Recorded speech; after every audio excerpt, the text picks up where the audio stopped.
Dieu d'Israël. Nous voulons te dire merci pour la croix, Seigneur, l'œuvre de la croix. Seigneur, merci pour nos cœurs. C'est toi qui nous guéris, c'est toi qui nous fortifies. Nous voulons nous exposer à ta parole, à ta lumière, de Dieu d'Israël, au nom de Yeshua. Amen. Voilà, on va d'emblée commencer par des questions. Si quelqu'un a une question à poser. Oui. Moi, je voulais savoir. Bonsoir. Nous avons des frères et sœurs qui font toujours le sabbat, même s'ils ont accepté Jésus, et on essaie de leur expliquer, mais ils disent non, Dieu va dire de faire le sabbat.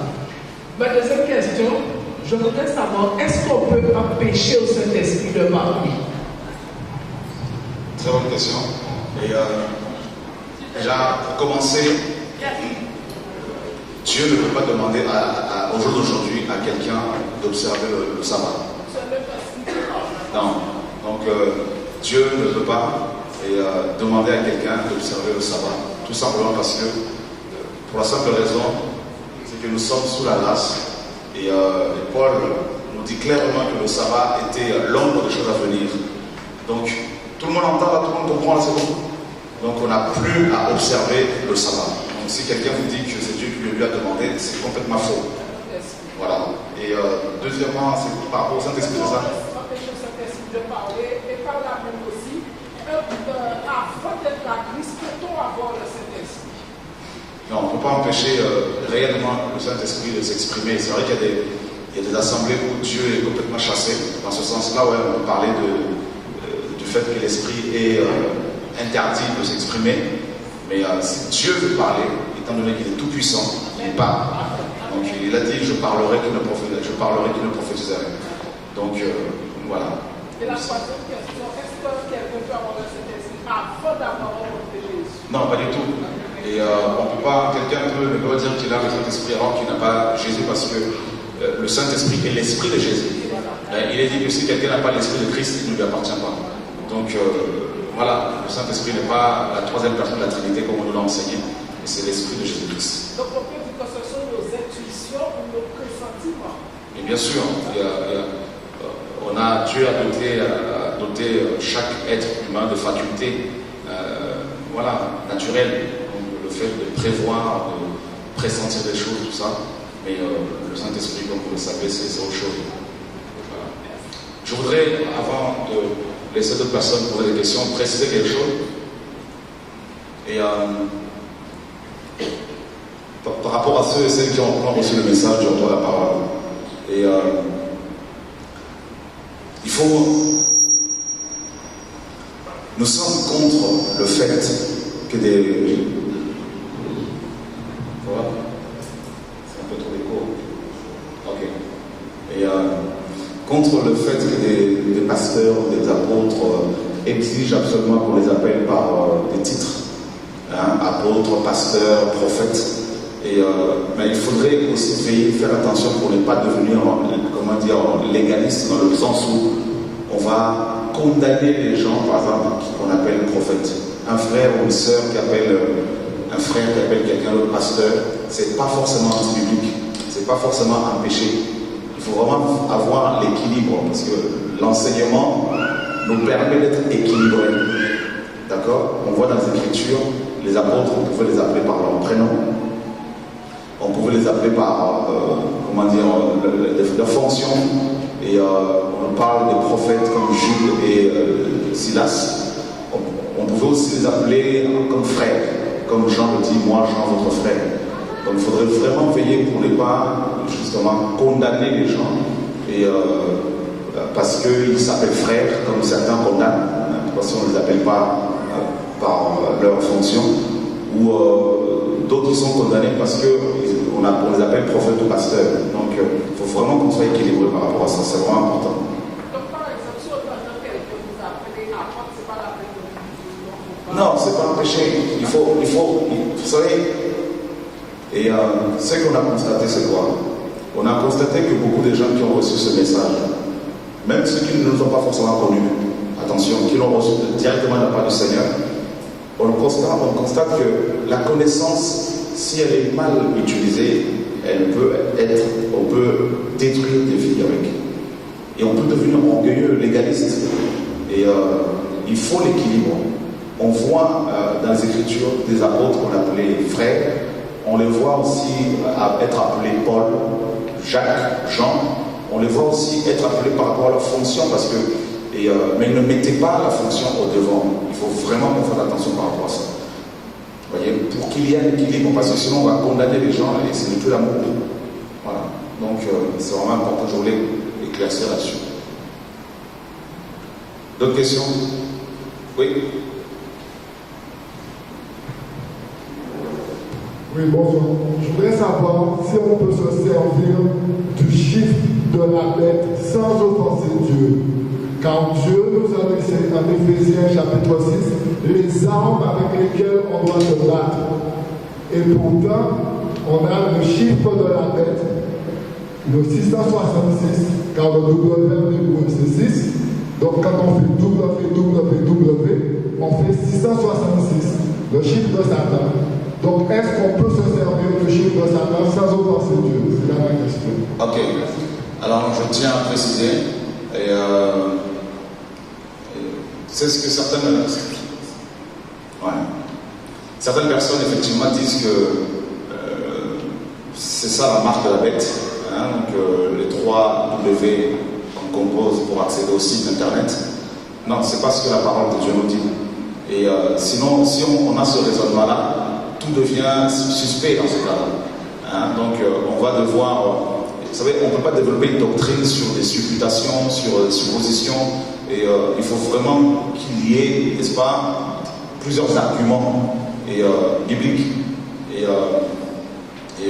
je prends par exemple cette bouteille, et vous avez à chaque extrémité 2 barres, n'est-ce pas, et au milieu 2 autres barres, et ça fait 6.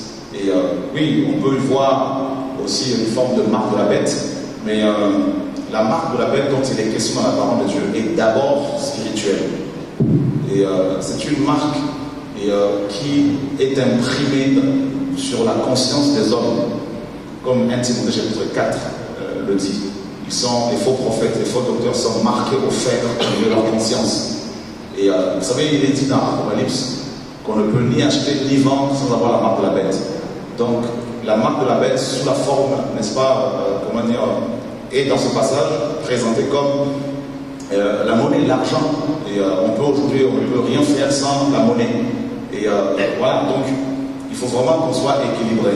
La marque de la bête, la principale marque de la bête dont il est question de la Bible, c'est une marque spirituelle, c'est le péché, et c'est au niveau du caractère de l'ordre des hommes.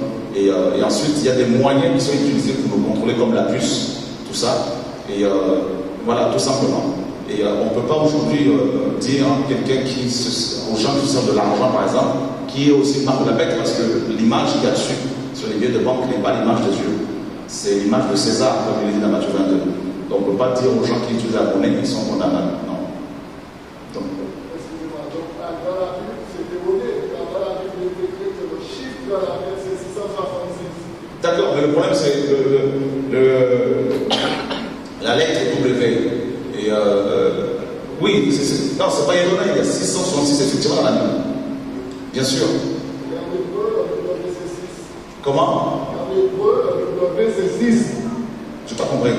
Le chiffre hébreu, c'est W, c'est 6. Oui, non, mais ça, c'est...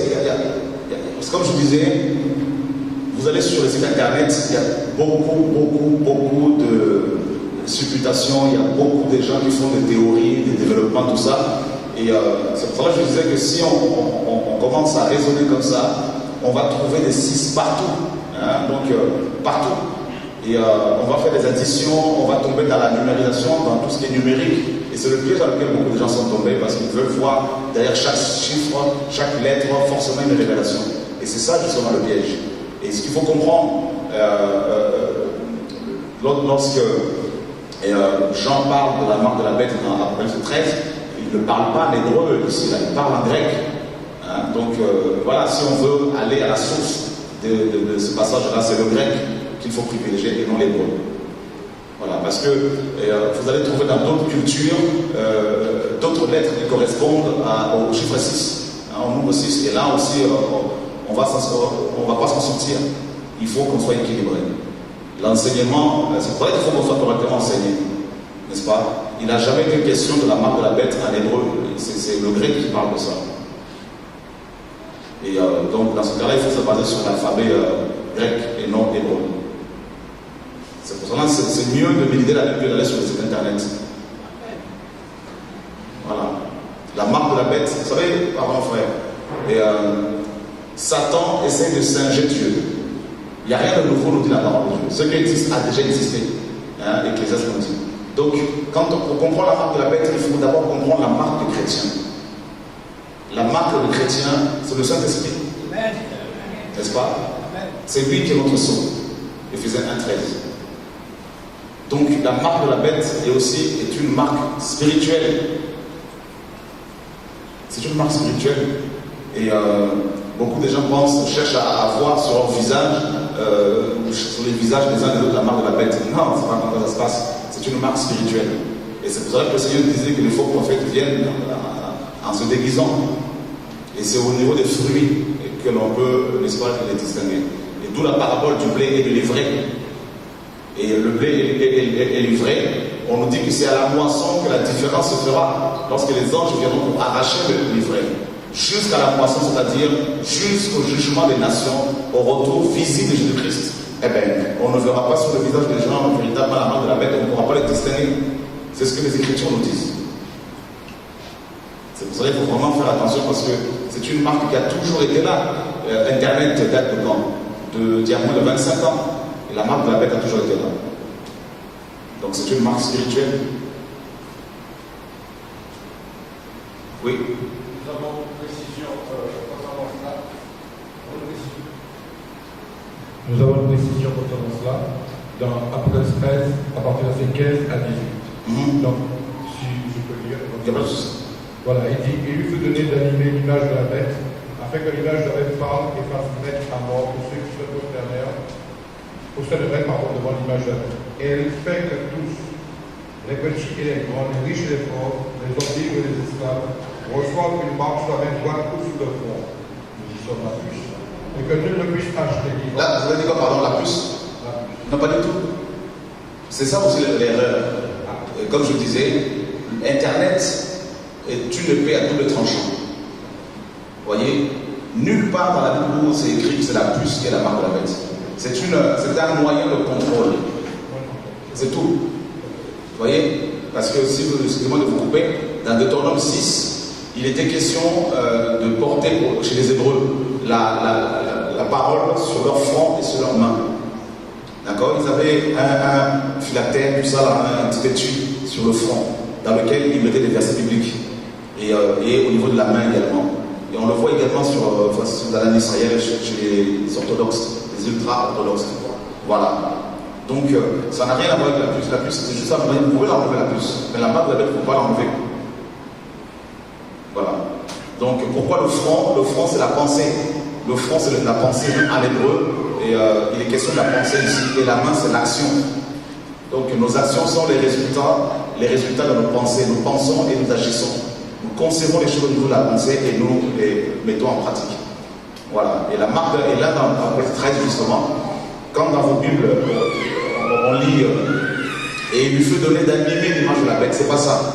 Et il lui fut donné de mettre un esprit à l'image de la bête. Donc c'est pas animer, mais de mettre un esprit, c'est plus profond encore. Ouais. Oui, malheureusement, on ne pouvait pas. Vous savez, vous faites souvent des allers-retours Paris, Guadeloupe, Antilles. Vous savez qu'on n'a pas beaucoup, on n'a pas droit à beaucoup de bagages. Donc on ne pouvait pas amener beaucoup de Bibles. Et toutefois, nous avons essayé de mettre en place un site internet, Matthieu 10, 8. Vous avez reçu gratuitement, donné gratuitement. Mais nous nous sommes aperçus, où les gens pouvaient commander gratuitement. Nous nous sommes aperçus que pour envoyer une seule Bible, il faut 10 €. Alors, on ne veut pas demander des frais aux gens, parce que, voilà, et ça coûte, c'est pas évident. Donc, il faudrait dans ce cas-là, si vous faites un tour à la métropole, vous pouvez passer à Ivry et récupérer quelques exemplaires, pas de problème. Voilà.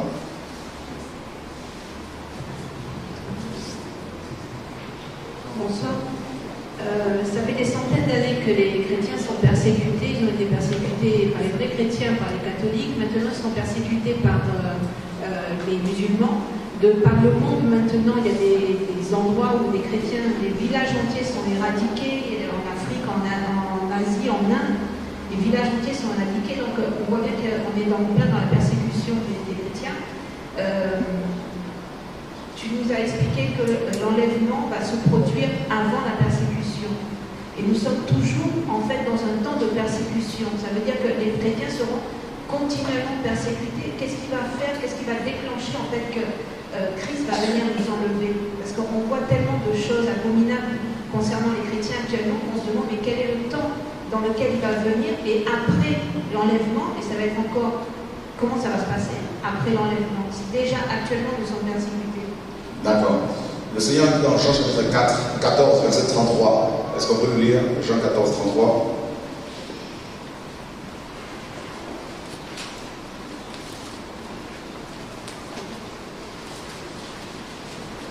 Et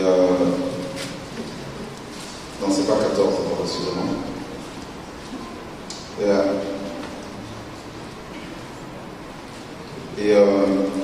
Ouais, Jean 14.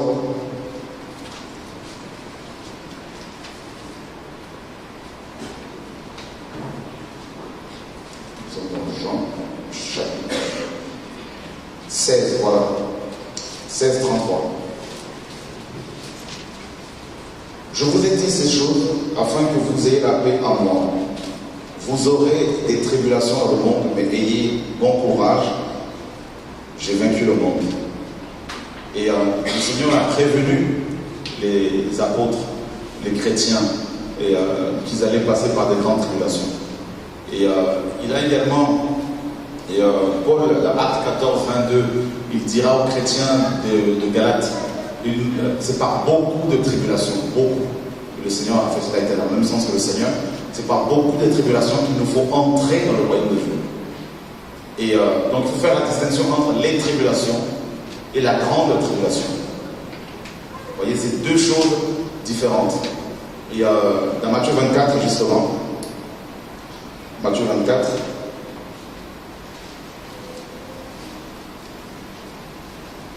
voilà. Matthieu chapitre 24, le verset 21. Alors ici dans ce passage, il est dit clairement, le Seigneur dit clairement que car alors il y aura une grande tribulation.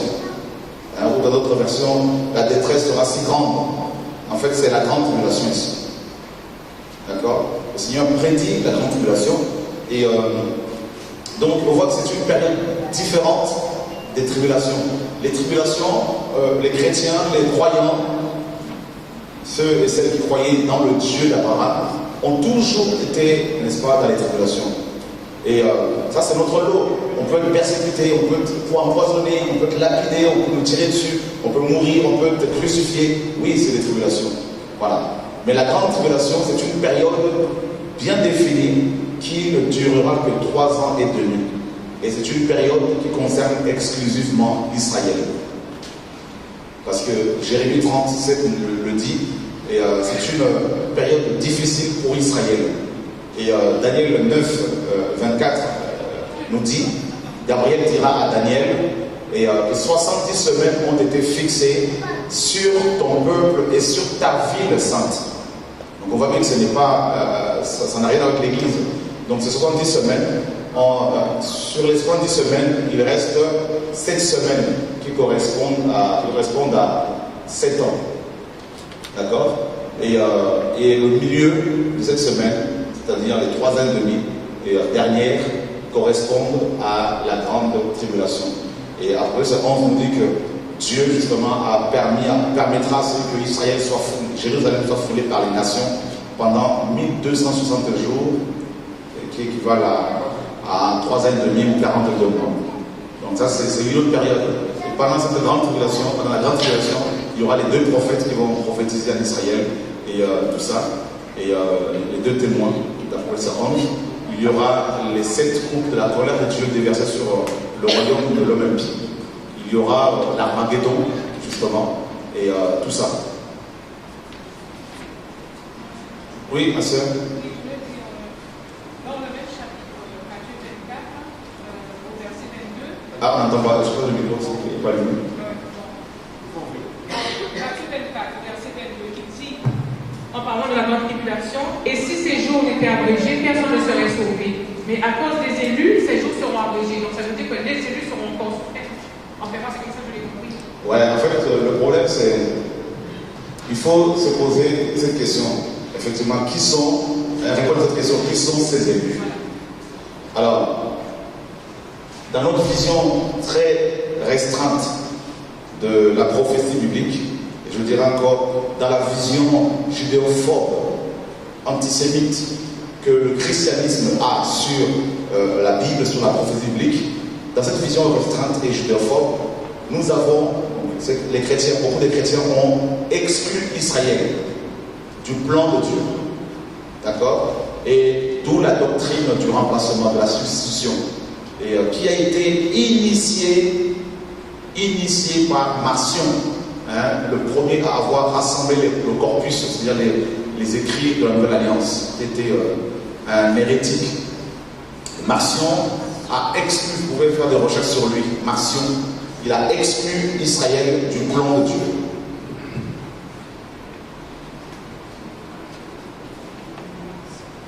Voilà, Marcion.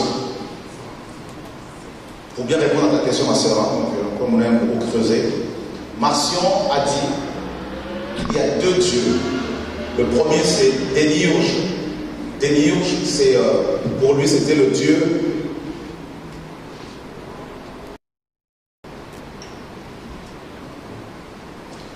Le dieu, c'était une divinité égyptienne.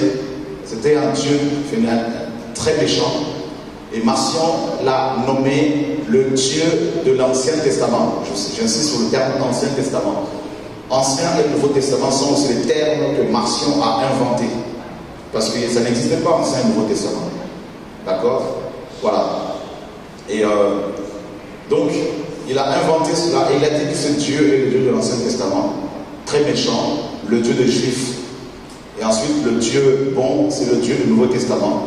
Et voilà. Donc, il a creusé, n'est-ce pas, un fossé entre les Juifs et les chrétiens. Donc, la judéophobie, l'antisémitisme du christianisme actuel vient, n'est-ce pas, de Marcion. Il était disciple de Simon le magicien. Voilà. D'accord? Et c'est très important de connaître l'histoire du christianisme, aussi l'histoire de l'Église, et aussi l'histoire de l'Église. Alors, maintenant, vous voyez le fossé, ça, il a ouvert la voie à la doctrine du remplacement, c'est-à-dire le fait d'attribuer toutes les prophéties relatives à Israël, à l'Église. D'accord? Voilà, donc, j'arrive. Et ensuite, quand on parle des élus dans les Écritures, notamment dans les Écritures de la Nouvelle Alliance, pour beaucoup de chrétiens qui ont été conçus dans la vision, n'est-ce pas, d'un l'utérus Marcion, de Marcion, pour beaucoup de chrétiens, quand on parle des élus, c'est tout de suite l'Église. C'est exclusivement l'Église. D'accord? Alors que Paul nous dit dans Romains 11 que les Juifs sont aussi élus par Abraham. D'accord? C'est important de le savoir. Ils ont été élus au travers de leur père, leur patriarche. Et cela ne veut pas dire que ceux qui ne sont pas en Christ sont sauvés, c'est pas ça. Ensuite, dans Matthieu 25, ma soeur, vous vous rappelez de Matthieu 25, à partir du verset 36, le Seigneur dit, quand le Fils de l'homme reviendra, il va séparer l'ivraie du blé, les boucs, donc l'ivraie, des brebis, le blé. Nous sommes d'accord? Alors, dites-moi un peu, ces brebis, c'est juste, qui sont-ils? Est-ce les chrétiens? Non, ce sont les gens qui vont se convertir pendant la grande tribulation. Voilà ce que nous dit. ils sont aussi élus. Vous voyez? Et donc, quand vous allez parler des élus aussi, elle fait aussi allusion aussi bien à l'Église qu'à Israël et également aux personnes qui se convertiront lors de la grande tribulation. Parce que là, ça remonte à quand il dit dans Daniel que ces choses prendront fin quand la force du peuple saint sera entièrement. Bien sûr, ces choses prendront fin quand la force du peuple saint, donc les élus, donc c'est Israël. Parce que les nations vont environner Jérusalem, comme le Seigneur le dit dans la Luc 21. Il a dit, lorsque vous verrez Jérusalem investie par des armées, sachez que cette désolation est proche. Alors ceux qui seront en Judée suivent dans les montagnes. Les montagnes, c'est quoi? Ce sont les nations. Voilà. Ce n'est pas les montagnes physiques ici. Ah? Qui croyait que c'était les montagnes physiques? Là, c'est faux. Alléluia. Regardez. Vous aimez l'enseignement? J'aime l'enseignement. Ouais, j'aime beaucoup l'enseignement. Et demain, si Dieu permet, on sera encore tôt, plutôt. Excusez-moi pour tout à l'heure parce qu'on est quand même fatigué. Il fallait récupérer un peu. Et regardez. Dans Matthieu 24, le Seigneur dit il dit priez pour que votre chute n'arrive pas un jour d'hiver. Parce que c'est difficile de courir, l'hiver. Et aussi un jour de sabbat. Pourquoi? Parce que, là c'est la grande tribulation. Parce que le jour du sabbat, selon Exode 16, 28, les Juifs n'ont pas le droit, notamment à l'époque de Moïse, ils n'avaient pas le droit de faire plus de 2000 mètres. Voilà, il fallait qu'ils restent à l'endroit où ils se trouvaient. Voilà, donc voilà pourquoi le Seigneur disait qu'il fallait qu'ils prient pour que le jour de la grande tribulation ne tombe pas un jour de sabbat. Parce que si la persécution arrive, si l'antéchrist les attaque, ils ne pourront pas fuir pour ne pas justement désobéir à la loi de Mosaïque.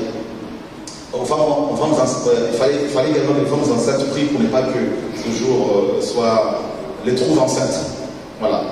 Et maintenant, regardez, le Seigneur dit fuyez dans les montagnes.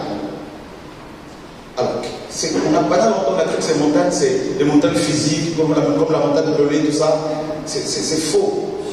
Regardez Joël 3. Qui peut nous prendre Joël 3? Joël chapitre 3.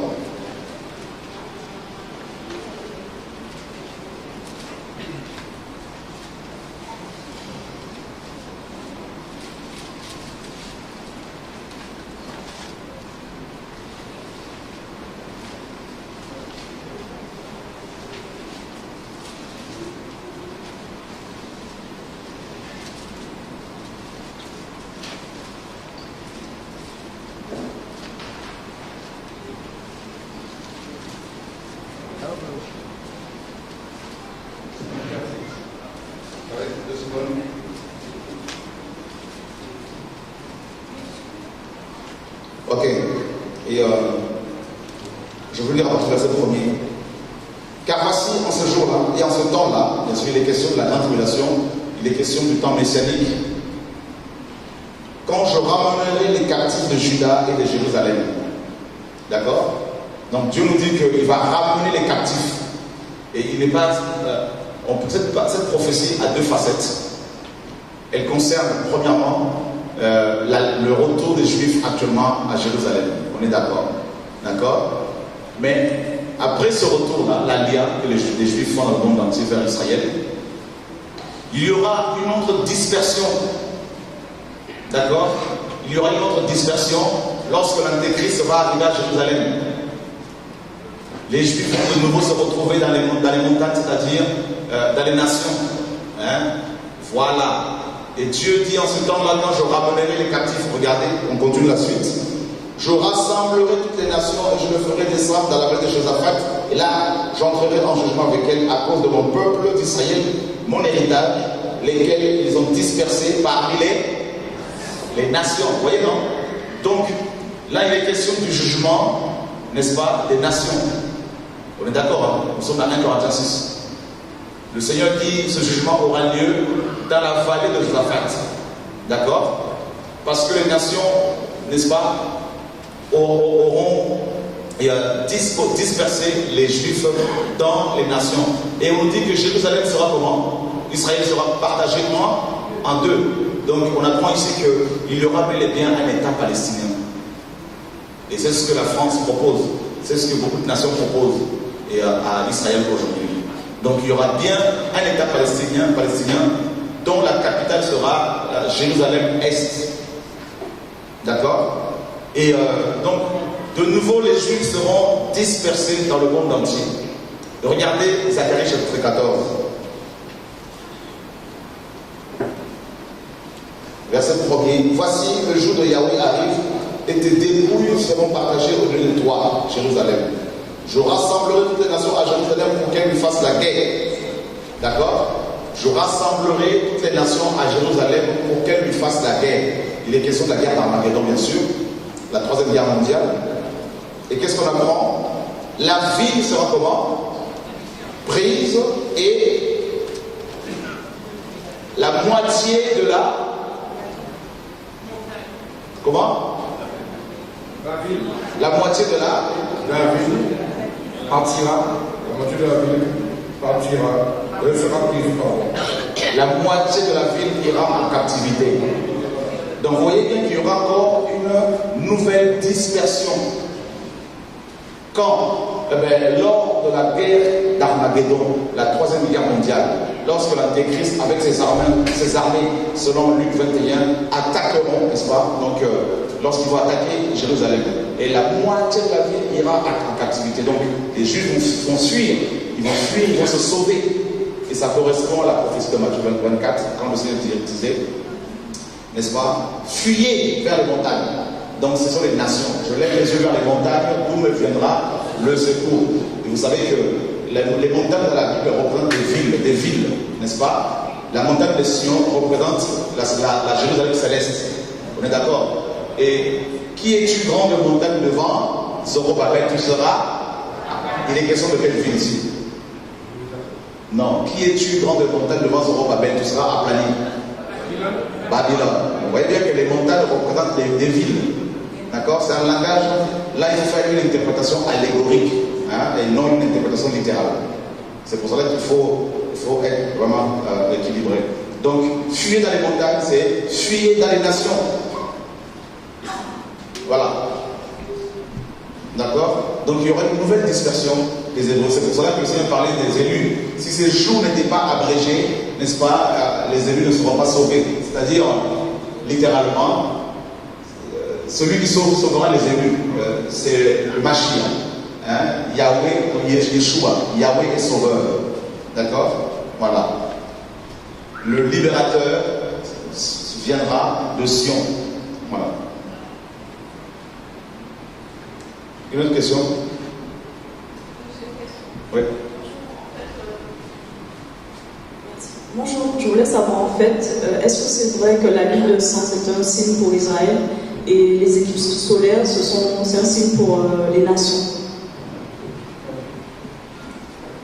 Et si l'on veut se référer à la parole de Dieu, la lune et les étoiles, et ainsi que la lune, le soleil et les étoiles représentent en fait Israël. Selon Genèse 37, la vision de Joseph. D'accord? Mais je demanderais aux frères et sœurs, je vous conseillerais de ne pas tomber dans ce piège de l'ennemi qui veut que l'on commence à prédire le retour du Seigneur par rapport à cette lune qui va devenir rouge, je ne sais pas quoi. Il y a une prophétie, des écrits sur le net par rapport à cela. Il faut vraiment faire attention. Je vous assure que Internet est devenu une poubelle où l'on rencontre toutes sortes de choses, des théories, des enseignements erronés, et ça induit les gens à l'erreur, tout ça. Et ça paraît beau, mais en fait, ça vous induit à l'erreur. Donc la lune, les étoiles et ainsi que le soleil représentent Israël. Voilà. Donc c'est un signe pour Israël. Et si c'est un signe pour Israël, forcément c'est aussi un signe pour les nations, parce qu'Israël est une horloge. Voilà.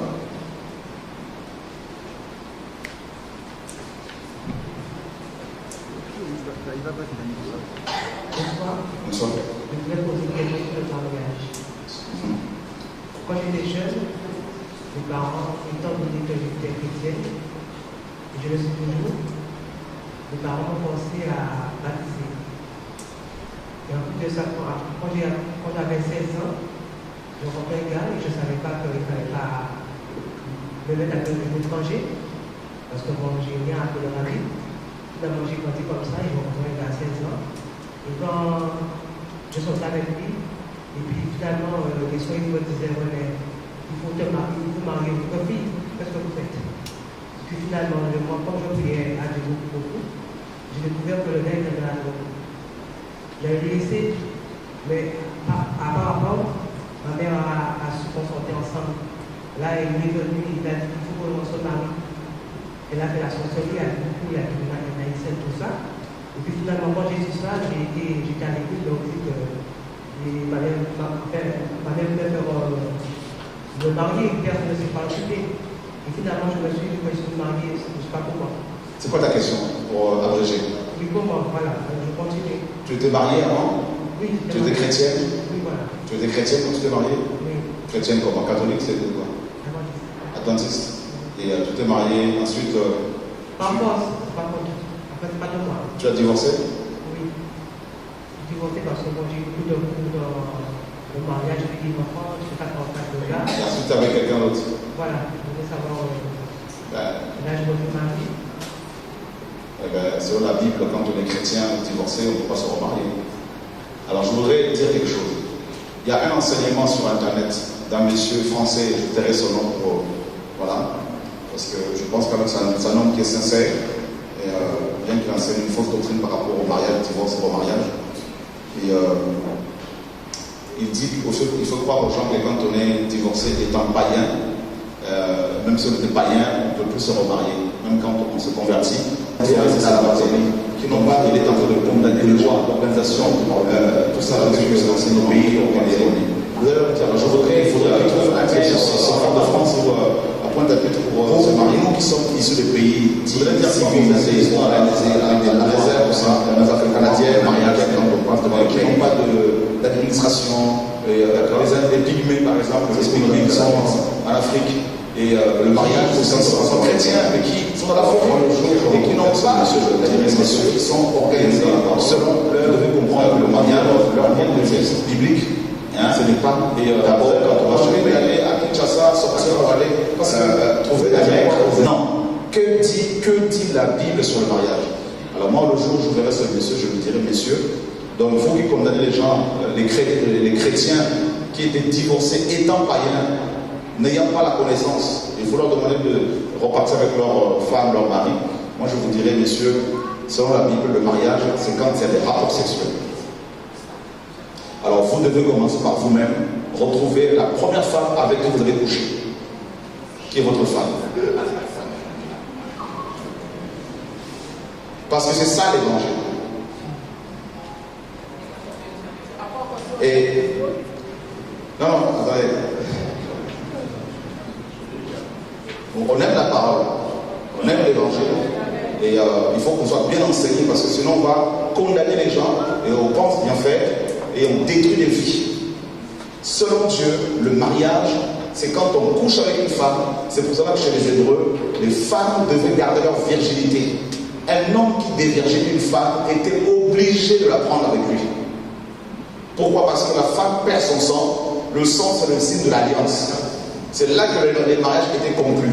Et la femme devait montrer aux anciens qui siégeaient à l'entrée de la ville le tissu blanc sur lequel il y avait le sang. Et c'est alors que l'union était validée. D'accord?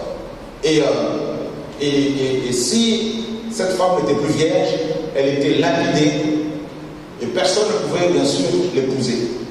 C'est pour cela que Joseph, quand il a su que Marie était enceinte, le mot hébreu, le mot grec, parce qu'on a dit, il a voulu le renvoyer, le mot exact c'est divorcer d'avec, il a voulu se séparer d'avec, la renvoyer, la répudier, la répudiation, voilà, le mot est grec. Parce que Joseph étant juif, il a compris qu'il n'était pas que Marie avait donné il a cru que Marie avait donné son sang à un autre homme. Chez les Hébreux, vous savez, on lit la Bible là, on pense que la Bible a été écrite par des Antillais, des Africains, des Européens, tout est mélangé dans nos têtes. Chez les Hébreux qui ont la notion des pactes, la notion des alliances, les alliances étaient toujours conclues avec le sang. Toujours. Le sang occupait une place, n'est-ce pas, prépondérante, une place capitale dans les alliances. Il fallait que le sang soit, n'est-ce pas, que le sang coule. c'est pour cela, j'arrive s'il vous plaît, c'est pour cela que, et comme je disais, un homme qui rencontrait une vierge et qu'on couche avec, il payait une dot pour réparer, n'est-ce pas, les déshonneurs, les dégâts causés dans la famille par rapport au témoignage, et ensuite la prendre avec.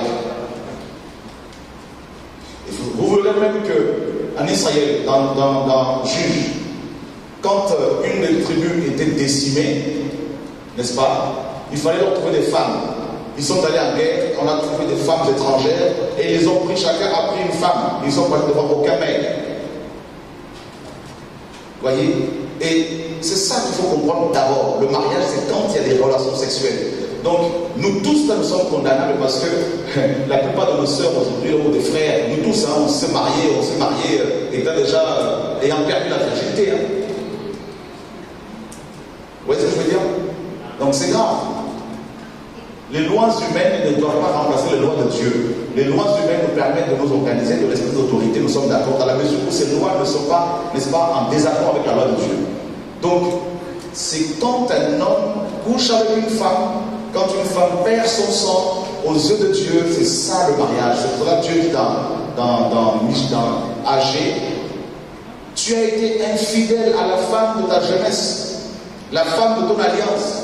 C'est-à-dire la première femme, la femme que tu as déviergée. Parce qu'il y a une alliance. Et ensuite, comme nous sommes dans des pays organisés, nous passons devant les maires de nos villes pour officialiser notre union, tout ça. Ça, de ce côté-là, oui, il n'y a pas de problème.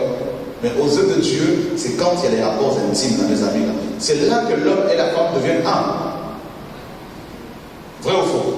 C'est là que leur unité, leur union, leur unité trouve son, n'est-ce pas, son apogée, son paroxysme, au point où ils arrivent à concevoir, à engendrer, à donner naissance, à donner la vie. Voyez?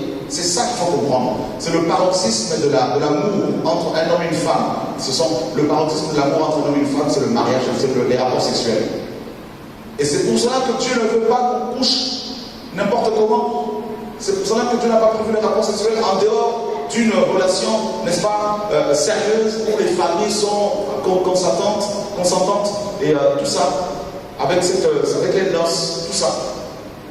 Vous voyez, je veux vraiment, j'arrive aussi, excusez-moi, après vous allez pouvoir vous exprimer, il ne faut pas que j'oublie les choses qui me viennent à l'esprit. Il faut vraiment en fait, le retour à la parole, c'est le retour à tous ces fondements. Et si on comprend le mariage comme ça, on ne va plus commencer à coucher à gauche à droite. Vous voyez, c'est fini ça. C'est fini. Et c'est ça qu'il faut comprendre par rapport au mariage. Et c'est vraiment important de le comprendre. Et ce monsieur, il condamne les gens comme ça. Il le condamne par rapport au fait qu'ils sont passés devant le maire. Il ne le condamne pas par rapport au fait qu'ils ont couché dans le monde état païen. Mais nous avons tous collectionné les femmes ici. Qui peut lever la main et dire qu'il n'a jamais couché avant le mariage officiel devant le maire? Si on compte là, on verra que nous étions tous des coureurs de jupons ici. Alors imaginez toutes les femmes qu'on a déviergées, excusez-moi du terme. Ah ben dans ce cas-là, il faudrait les retrouver toutes et les épouser. Et là, on va tous devenir des polygames. Hein? Alléluia. Donc, maintenant,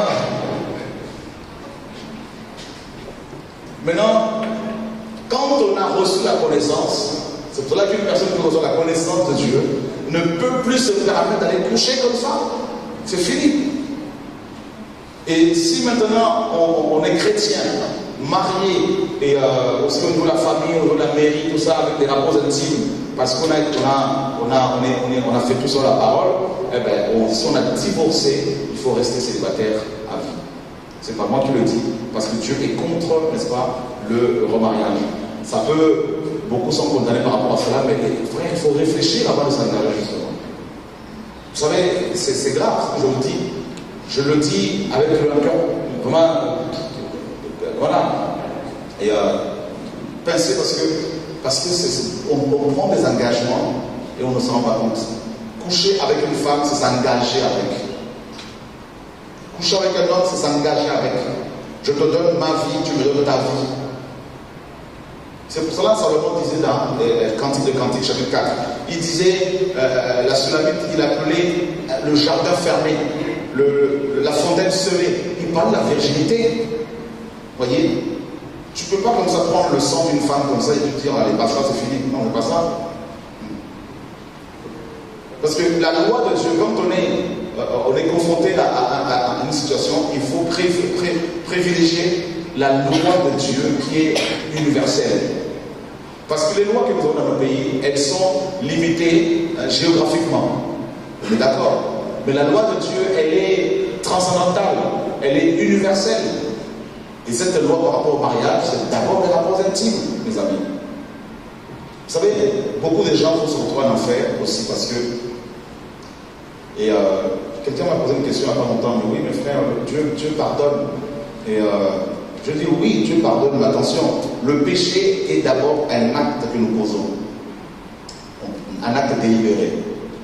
Je pense, je conçois et j'accouche. Ensuite, le péché est aussi un état dans lequel on se trouve.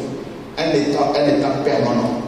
C'est-à-dire, une personne divorcée volontairement est un chrétien et remariée volontairement est un chrétien est une personne qui vit dans un état de péché. Vous voyez, cette situation-là est le péché en permanence. C'est terrible. Les conséquences pour les enfants, et déjà on voit les conséquences déjà comment un pays sont malades, comment un foyer, des familles sont malades. Et il y a beaucoup de conséquences. Plusieurs types de conséquences. Il y en a qui sont touchés physiquement, d'autres qui sont touchés spirituellement, et d'autres qui... Il y a plein de conséquences. On peut tout imaginer. C'est pour cela que moi, quand j'ai déployé mon épouse, je n'ai pas voulu, à l'époque où elle était païenne, elle voulait divorcer, je n'ai pas voulu le divorce parce que je savais que si je divorçais, ce n'est pas parce que je n'étais pas devant le maire avec elle, mais parce que devant Dieu, on était déjà ensemble physiquement, donc je conçois mal, c'est inconcevable. Quand on est chrétien, on respecte la parole du Seigneur et on ne s'engage pas n'importe comment. C'est pour ça que beaucoup de gens vont en fait dans nos églises parce qu'ils ne sont pas correctement enseignés, ils prennent à la légère les choses. Quelqu'un qui est dans un état, il y a un passage de 1 Jean chapitre 1 Jean, où il dit que le péché est la transgression de la loi, c'est ça, non? D'accord? Et dans la nouvelle version, parce que presque tous les traducteurs ont traduit ça comme ça, mais dans la version nouvelle de la BGC, et en vérifiant dans le grec, en fait c'est dit, le péché, celui qui est né de Dieu, ne pratique pas le péché, car le péché est l'iniquité. Et second ami est la transgression de la loi. En fait, le mot loi là, c'est iniquité, c'est-à-dire vivre, n'est-ce pas, sans la loi de Dieu. C'est être dans une condition permanente d'absence de la loi de Dieu. Dans un état d'absence de la loi de Dieu. C'est ça l'iniquité. Et c'est le même terme utilisé pour parler de l'homme impie dans 2 Thessaloniciens 2. L'homme du péché. Donc, c'est la condition permanente. Voilà. Et c'est pour ça qu'il faut quitter cette condition pour prétendre recevoir le pardon de Dieu. Il faut quitter. C'est pas. Ça fait mal, mais ouais.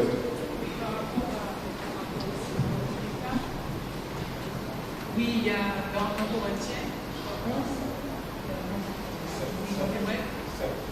il parle de Paul fait allusion au couple où l'un des deux n'est pas converti. Et il dit que celui qui veut se séparer se sépare, il n'est pas lié, la femme ou le frère ou la population n'est pas liée en pareil cas. Effectivement, mais nous avons rajouté, des docteurs, certains théologiens ont rajouté, il peut se remarier. C'est pas ce que Paul a dit. Si le non-croyant se sépare, qu'il se sépare. Le frère ou la sœur n'est pas lié.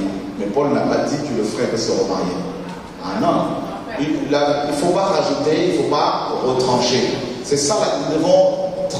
Tu vois, c'est très dangereux, c'est très risqué de faire dire à Dieu ce qu'il n'a pas dit.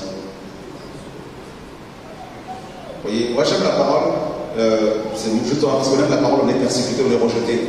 Mais j'aime la parole. Donc, on aime l'équilibre. Et voilà. C'est pour ça qu'on ne s'engage pas n'importe comment. C'est la vie, votre vie qui est engagée. Oui.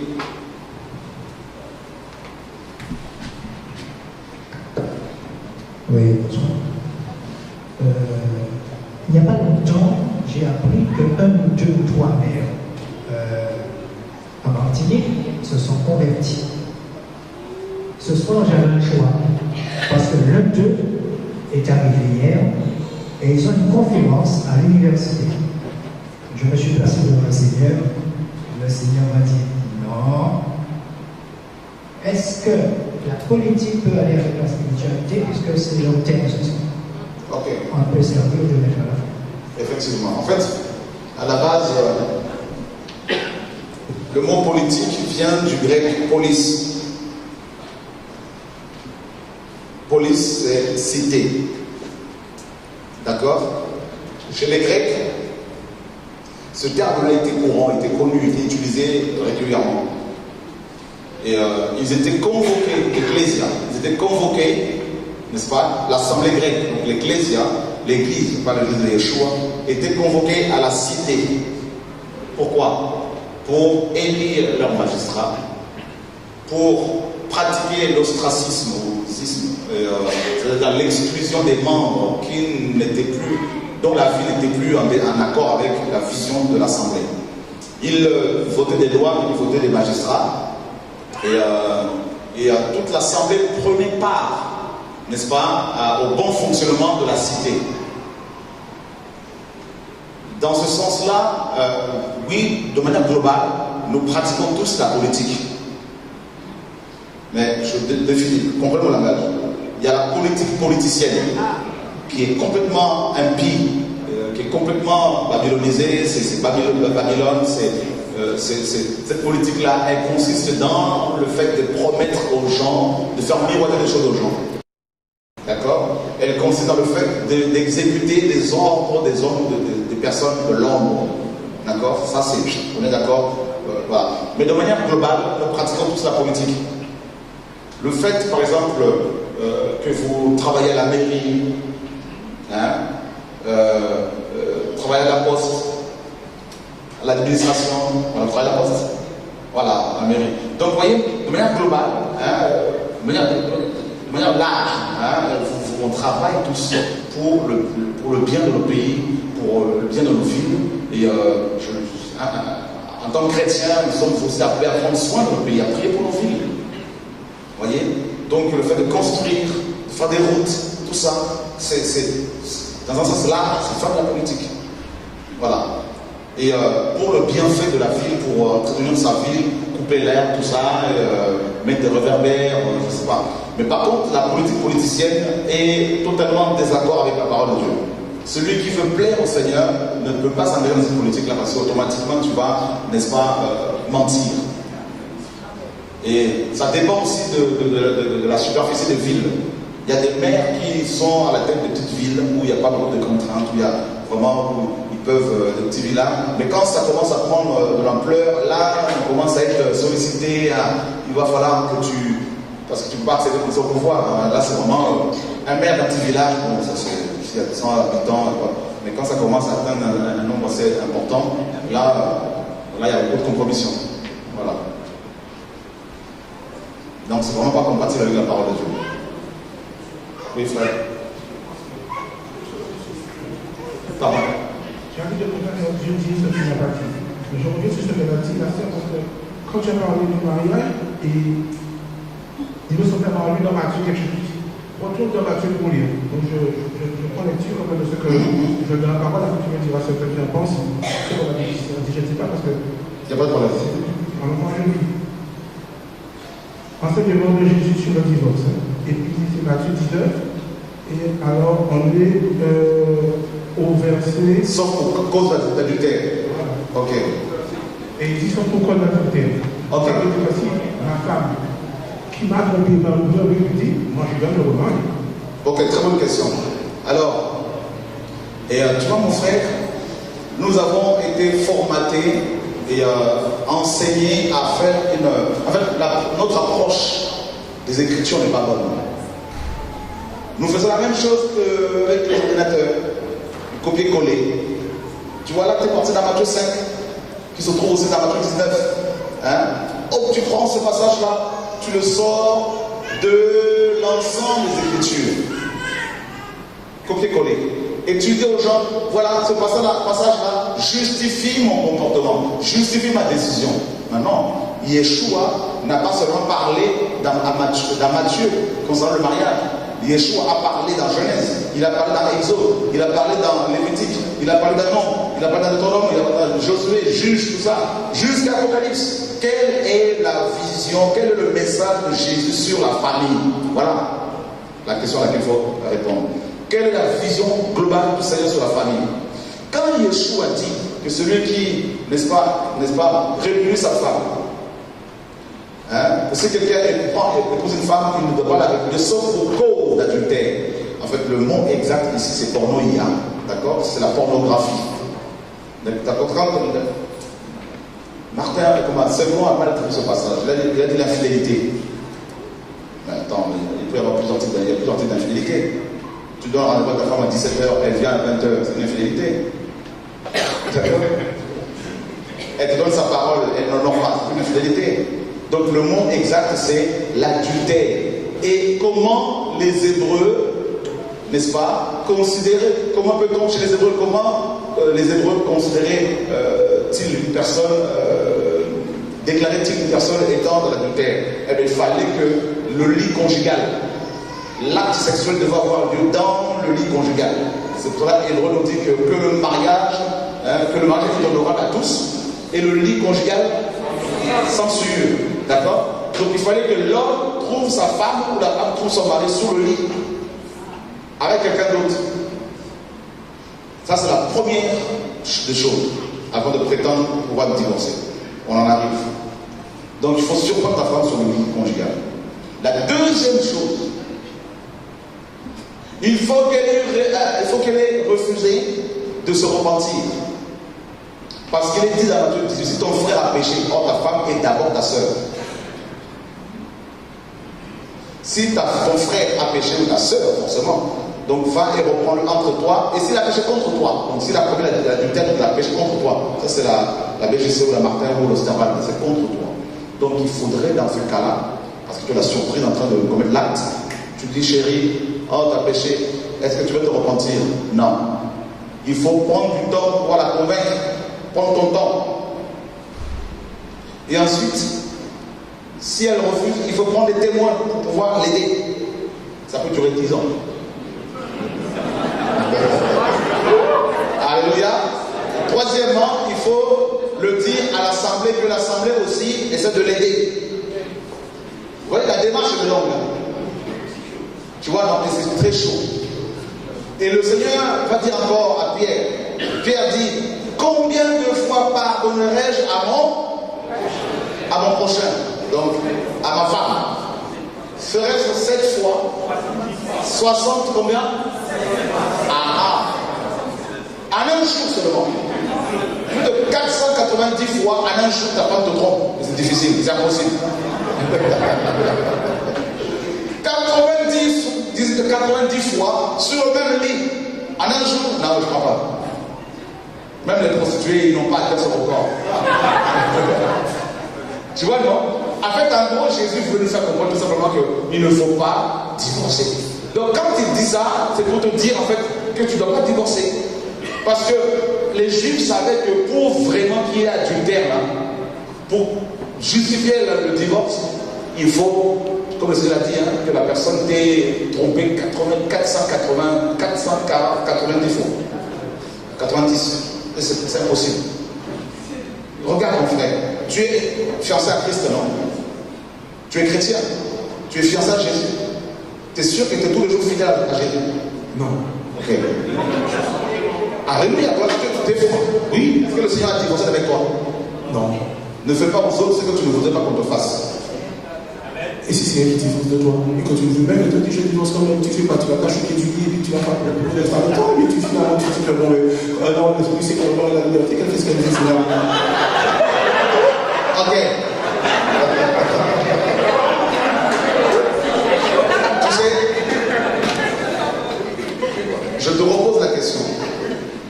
chrétien, tu aimes Jésus, tu es fiancé à Jésus, tu es sûr que tu n'as jamais trompé Jésus dans tes pensées? Une fois. Une fois. Une fois par jour. Ok. Alors, le Seigneur dit, faites aux autres, hein, ce que tu veux que je fasse pour toi, fais-le de même pour eux. C'est la loi et les prophètes. Donc, tu ne peux pas, n'est-ce pas, vouloir divorcer avec ta femme parce qu'elle t'a trompé. C'est qui? Mais justement, non, mon frère, attendez. C'est elle qui voulait, d'accord. Mais si une femme veut divorcer, mais toi, il faut refuser. Je pense que tu as refusé. Je ne veux pas. Oui, la loi. C'est pas pour te condamner. Hein? On aime la parole. Et si nous sommes chrétiens, c'est parce que nous suivons les prescriptions de ce livre. On est d'accord. Maintenant, la loi des hommes vient et te dit, voilà, tu dois faire telle chose. Ta femme a suivi cette loi-là, mais toi, tu es chrétien. Ben même si elle a divorcé, tu l'attends. Tu restes en prière. Parce que je suis passé par là. Dieu a agi. La parole nous dit, dans Romains chapitre 7, une femme est liée à son mari aussi longtemps qu'il est en vie. C'est pas moi qui le dis. Tu l'as jamais lu ce passage-là. C'est pas moi. Lorsqu'on sera devant le Seigneur, Dieu dira, on dira pas au Seigneur, la loi des hommes avait décidé. Dieu dira, oui, mais qu'est-ce que ma parole a dit? Et c'est là, mon frère, je t'assure, hein, j'ai vu l'enfer 7 fois, je peux t'assurer qu'il y a beaucoup de chrétiens en enfer. Ceux qui se disent chrétiens parce qu'ils se sont défaits de la parole. Et c'est pour cela que quand on comprend la parole comme ça, par rapport à la famille, on ne va plus s'engager n'importe comment dans le mariage. Quand je me suis marié, j'étais païen. Je me suis converti, ma femme ne voulait pas de la prière. J'étais à l'époque opérateur projectionniste, je suis dans un cinéma, je rentrais parfois à 1h du matin.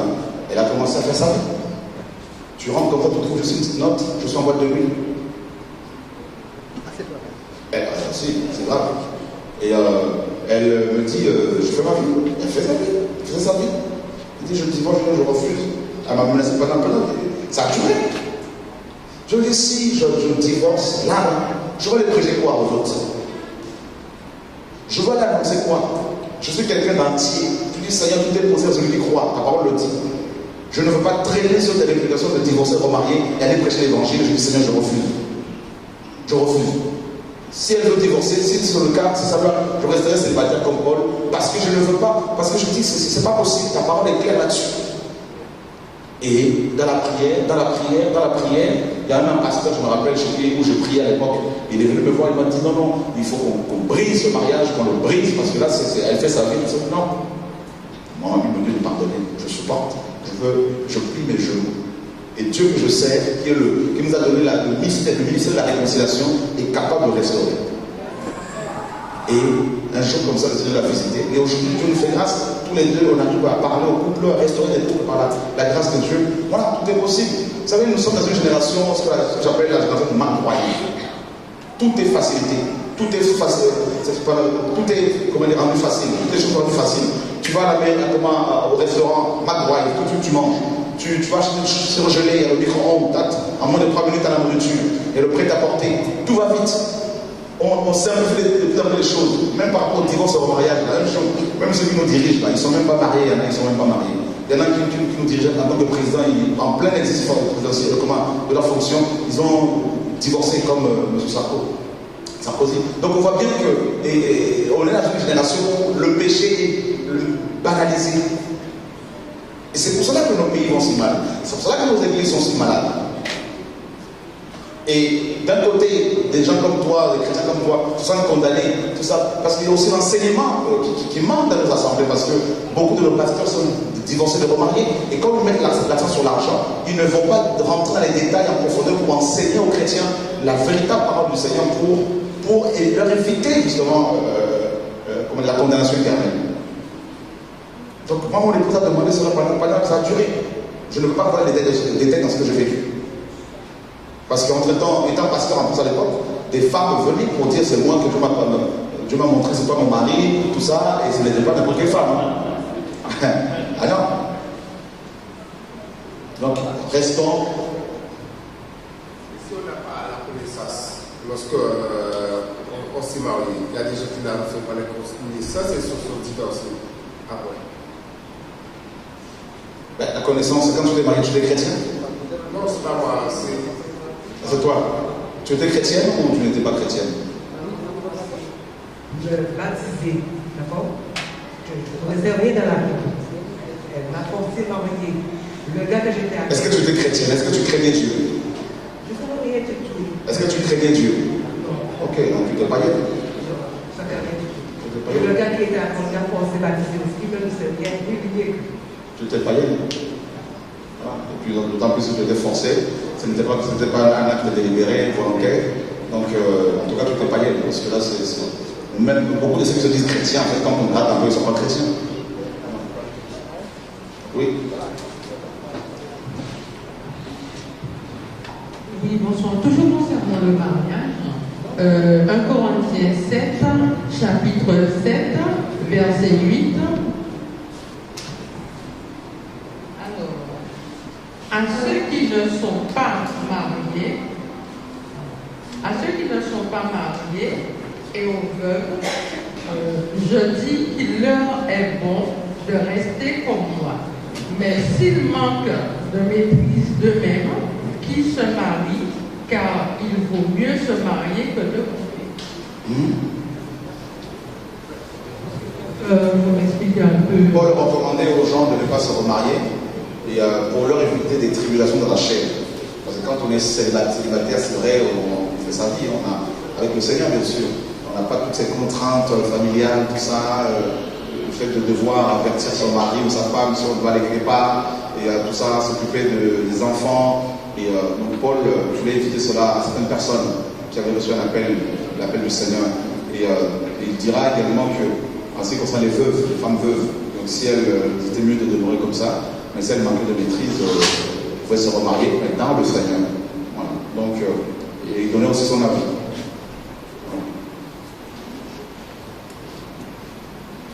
Bon, on va prendre un passage. Oui. Je vais poser une question sur le baptême. Quand on se baptise, on m'a dit on se baptise dans l'eau de mer, il y a la semaine des eaux, il y a des nouvelles choses dans l'eau. Et quand on se baptise dans l'eau douce, c'est... Parfait. Et il y a tellement de choses. On est quand même fatigué, hein, parce que c'est ça.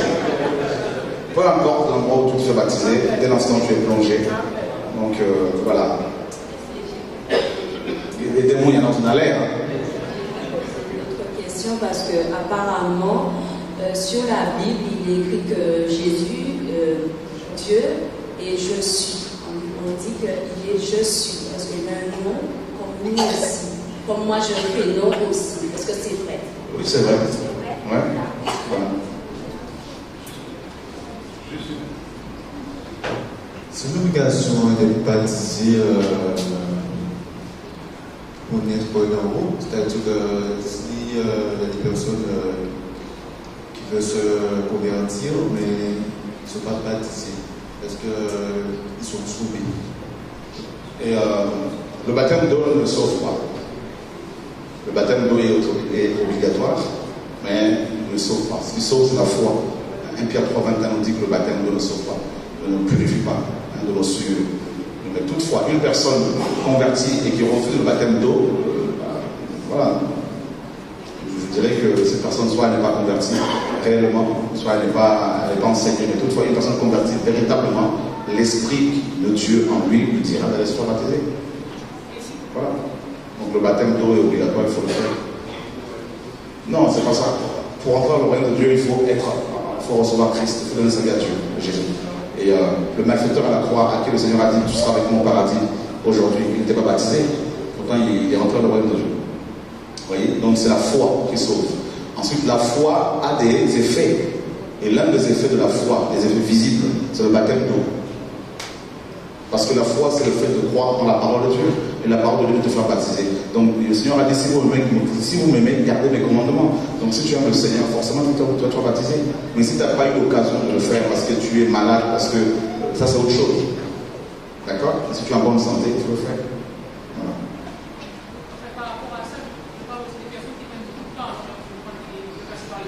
Voilà. Ouais, si beaucoup de gens prennent beaucoup de temps avant de se faire baptiser, c'est parce que vérifiez bien, vous verrez que ces personnes-là sont issues des pays colonisés influencés par le catholicisme romain, par l'Église romaine. À tous eux. Pourquoi? Parce que chez les catholiques, le baptême devient plus important que la foi. Ça remonte à l'époque de l'empereur romain. Après Constantin, il y a eu Théodose. C'est lui qui disait que, en fait, à l'époque, ils se sont aperçus, Théodose avec les évêques catholiques, ils se sont aperçus que, parce qu'ils ont voté, ils ont dit que l'Église romaine était la religion de l'État, que tous les sujets romains devaient être catholiques.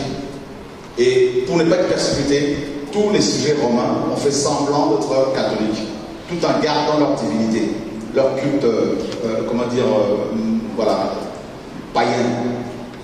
Alors Théodose avec les évêques se sont dit, pour s'assurer que ces nouveaux croyants sont vraiment catholiques, eh bien, il faudrait éviter de les baptiser tout de suite. Il faut au préalable leur le catéchisme, les enseignements. D'accord? Donc du coup, le baptême est devenu beaucoup plus difficile à avoir que la foi. Il faut passer par des enseignements qu'on te surveille, qu'on s'assure vraiment que tu es converti, tout ça. Et c'est pour cela que vous allez rencontrer des gens qui vous disent, non, moi je suis chrétien, mais je ne suis pas encore baptisé. Je ne suis pas encore prêt pour le baptême. Vous voyez? Ça c'est très catholique. Voilà. Alors que toutes les personnes qui étaient baptisées dans la Bible, elles l'ont été le jour de leur conversion. Voilà, toutes sans exception. Pardon.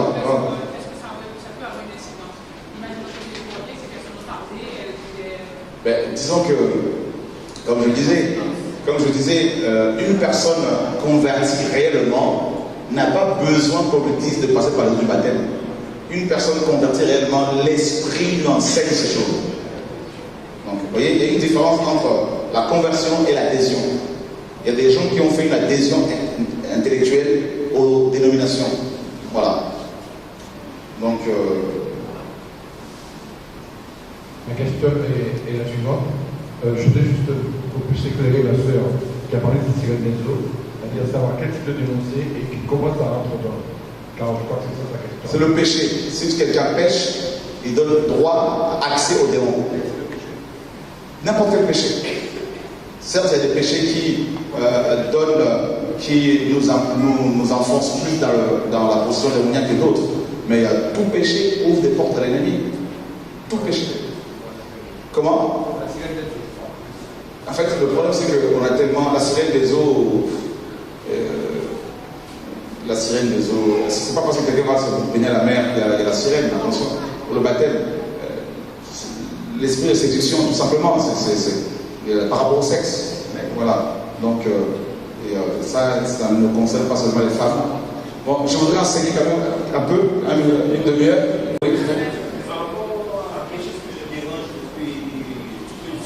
depuis quelques temps, et vous avez survolé le sujet, c'est concernant les chrétiens, parce qu'on parle tout le temps d'unité de chrétiens, que lorsque Christ va revenir, il va retrouver sur les postes, mais comme vous avez survolé, ça me dérange. Pourquoi lorsqu'une personne va dans une église, pour X raison, il sort par ailleurs, ceux qu'il a fréquenté avant ne le côtoient plus. Et toujours des prétextes pour dire que je n'ai pas le temps. Je voudrais savoir, est-ce que c'est ce qu'on appelle l'unité en Christ? Non.